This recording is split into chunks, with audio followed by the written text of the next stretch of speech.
Star Wars: The High Republic, The Battle for Starlight.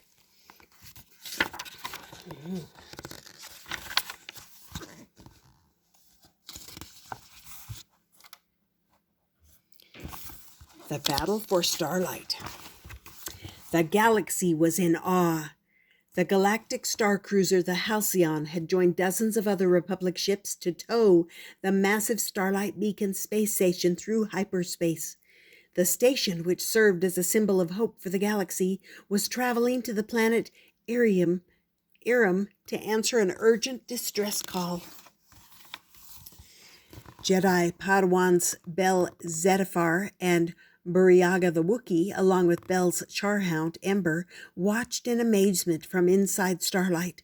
The Jedi could always be called upon in a crisis, and had recently visited many troubled worlds, including Dalna, where they had helped save people after multiple volcanoes erupted at once. They would help the people of Irium, too. The planet Irium was suffering from violent earthquakes, groundquakes, and huge storms. Many people had to be evacuated from their homes until the storms passed, and it was up to the Jedi to make sure they all had a safe place to go. Bel and Burryaga tried hard to help, handing out food and clean water, while Jedi Master Stellan Gios coordinated the other Jedi to keep people safe and begin repairs. It was tiring work, but it didn't stop there. When Bel and Burryaga had finished on Irium, they rushed back to Starlight Beacon. Pirates called the Nihil were causing more disasters, attacking different worlds to create as much trouble as possible for the Jedi. Damaged and broken ships were fleeing to the station to escape the terrible pirates. The Nihil were clever, though, and decided to sneak aboard Starlight Beacon. They arrived with the other ships and hid in the cargo bay. They dressed in stolen uniforms and pretended to be maintenance crew. The Nihil were planning to destroy Starlight Beacon itself. Bel and Burryaga were looking after patients in the medical tower when they first noticed strange things were happening all around the station. Soon, Jedi started to go missing. Bel's master, Indira, was injured, and lots of the systems on Starlight Beacon began to malfunction. The Nihil's plan was working. The afternoon went from bad to worse when a series of devastating explosions caused the entire station to shudder. The Nihil have attacked the station's core, said Bel. Burryaga was shocked. No one had ever believed that Starlight Beacon would come under attack. Everyone thought the Nihil had already been defeated, but alarms were ringing throughout the station, and the lives of everyone aboard were at risk. "We have to do something," said Jedi Master Stellan Gios in the command center.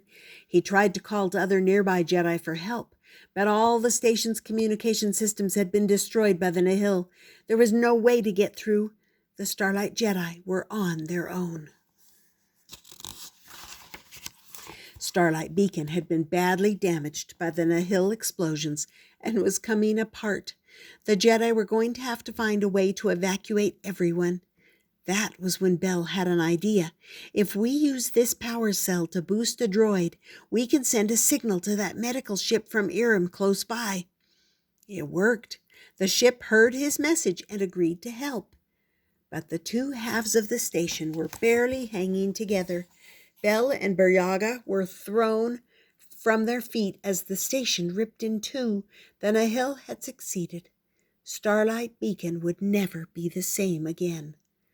The two halves of the station began to plummet toward the planet below. The life support systems were still working, but the thrusters were offline, and there was no way to stop the station from falling. Elsewhere on the station, Master Elzar Mann had come up with a plan to open the cargo doors and evacuate the refugees. Burryaga hurried to help him. Meanwhile, Bel had an idea of his own. It was risky, but he knew if he could separate the medical tower from the rest of Starlight Beacon, the ship from Irium would be able to rescue those inside. Carefully, he planted charges and blew the tower free. It was caught in the tractor beam of the medical ship. The patients were saved. In the cargo bay, Fearsome Rothars, also brought on board by the Nihil, had escaped and were attacking. Burryaga powered up his lightsaber and tried to hold them off, while Master Elzar used his connection to the Force to open the cargo bay doors. At first, it seemed as if it wouldn't work. But finally, the doors slid open, and the refugee ships were able to escape, carrying their passengers to safety. Burryaga? It was only then that Master Elzar realized Burryaga was missing. The Rothars had taken him before the doors opened. But there was no time to look for him. The station was about to crash into the planet Iram. Master Elzar hurried for the last working escape pod. He had to leave the station before it was destroyed. The remains of Starlight Beacon were breaking up as they entered the atmosphere of Iram. The escape pod shot from the station to safety.